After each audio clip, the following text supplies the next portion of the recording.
ఓం నమ శివాయ. అందరికీ నమస్కారం. ఛానల్కి స్వాగతం. ఈరోజు వీడియో సాధారణ వీడియో కాదు. సింహరాశి వారికి ఇది ఒక హెచ్చరిక, ఒక సూచన, ఒక రక్షణ కవచం. మరో 3 రోజులు అంటే ఏప్రిల్ 23, 24, 25 ఈ 3 రోజులు మీ జీవితంలో చాలా కీలకమైనవి. మీరు ఇప్పటి వరకు గమనించిన నిజాలు, మీ దగ్గరగా ఉన్న వాళ్ళ అసలు స్వరూపం ఈ రోజుల్లో బయటపడబోతున్నాయి. అందుకే ఈ వీడియోని ఎక్కడా కూడా స్కిప్ చేయకుండా చివరి వరకు చూడండి. ఎందుకంటే చివరిలో చెప్పే విషయాలు మీ జీవితాన్ని మార్చగలవు. సింహరాశి స్వభావం ఎలా ఉంటుందంటే మీ శక్తే మీ బలహీనత. సింహరాశి జ్యోతిష శాస్త్రంలో 5వ రాశి. ఈ రాశికి అధిపతి సూర్యుడు. సూర్యుడు అంటే ప్రకాశం, అధికారం, గౌరవం. అందుకే మీరు ఎక్కడ ఉన్నా ప్రత్యేకంగా కనిపిస్తారు. మీరు సహజ నాయకులు. మీ మాటకు విలువ ఉంటుంది. మీ నిర్ణయాలకు బలం ఉంటుంది. కానీ మీరు ఒక విషయం గుర్తుంచుకోవాలి. మీ బలం ఎంత గొప్పదో మీ బలహీనత కూడా అంతే ప్రమాదకరం. మీరు ఎక్కువగా నమ్ముతారు. మీరు పొగడ్తలకు త్వరగా లొంగిపోతారు. మీరు కోపాన్ని వెంటనే బయట పెడతారు. ఇవి మీ శత్రువులకు ఆయుధాలు అవుతాయి. మరో 3 రోజుల్లో ప్రమాద సూచనలు. ఇప్పుడు ముఖ్యమైన విషయం ఏమిటంటే ఈ 3 రోజుల్లో మీ జీవితంలో 3 వ్యక్తులు కీలక పాత్ర పోషించబోతున్నారు. వాళ్ళు సాధారణ వ్యక్తులు కాదు. మీరు నమ్మిన వాళ్ళు, మీ దగ్గరగా ఉన్నవాళ్ళు. మొదటి ద్రోహి మాయ మాటలవాడు. ఈ వ్యక్తి మీతో చాలా మధురంగా మాట్లాడతాడు. మీకు సలహాలు ఇస్తాడు. మీకు సహాయం చేస్తున్నట్టు నటిస్తాడు. కానీ లోపల మాత్రం మీరు తప్పు నిర్ణయాలు తీసుకోవాలని కోరుకుంటాడు. డబ్బు పెట్టమని చెప్తాడు. కొత్త పని మొదలు పెట్టమని చెప్తాడు. రిస్క్ తీసుకోమని ప్రోత్సహిస్తాడు. చివరికి నష్టం మీకే. రెండవ ద్రోహి అసూయపడే స్నేహితుడు.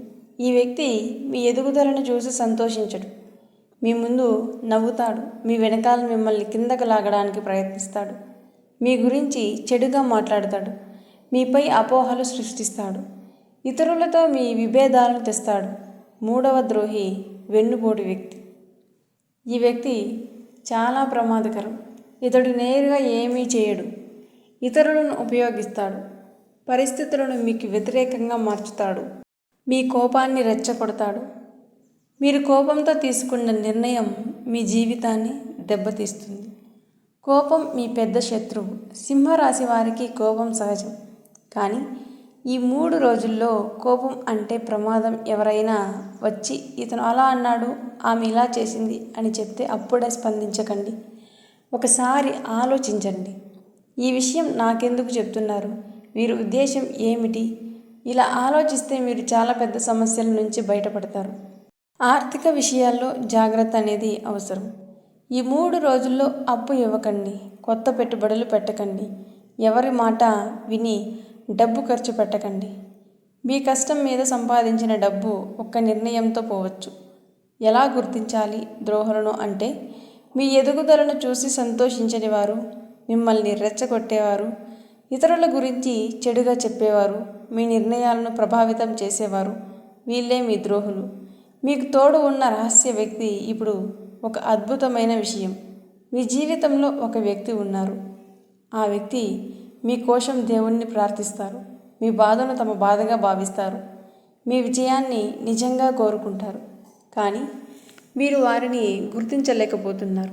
వారు మీ కుటుంబంలో ఉండొచ్చు, లేదా స్నేహితుల్లో ఉండొచ్చు, లేదా మీ పని స్థలంలో ఉండొచ్చు. ఆ వ్యక్తిని ఎలా గుర్తించాలి అంటే మీరు కష్టంలో ఉన్నప్పుడు మీతోనే ఉంటారు. మీకు నిజమైన సలహాలు ఇస్తారు. మీ మీద ఎలాంటి ఆశలు పెట్టుకోరు. ఇలాంటి వ్యక్తిని ఎప్పుడు దూరం చేయకండి. చేయవలసిన పరిహారాలు ఏమిటంటే ఈ 3 రోజుల్లో తప్పకుండా చేయాల్సినవి ఏమిటంటే శివుడిని భక్తితో పూజించండి. శనివారం శనిదేవుడికి తైలాభిషేకం చేయండి. హనుమాన్ చాలీసా రోజుకు 2 సార్లు చదవండి. మంగళవారం హనుమంతుడికి పూజ చేయండి. 11 ప్రదక్షిణలు చేయండి. ఇవి మీకు ఒక రక్షణ కవచంలా పనిచేస్తాయి. చివరిగా సింహరాశి వారికి ఒక మాట. భయపడాల్సిన అవసరం లేదు. కానీ జాగ్రత్త అనేది తప్పనిసరి. మీరు ధైర్యంగా ఉంటే ఎవరూ మీకు ఏమీ చేయలేరు. ఈ వీడియో మీకు నచ్చినట్లయితే లైక్ చేయండి, షేర్ చేయండి మరియు ఛానల్ని సబ్స్క్రైబ్ చేసుకోండి. కామెంట్లో తప్పకుండా ఓం నమ శివాయ అని రాయండి. ధన్యవాదాలు.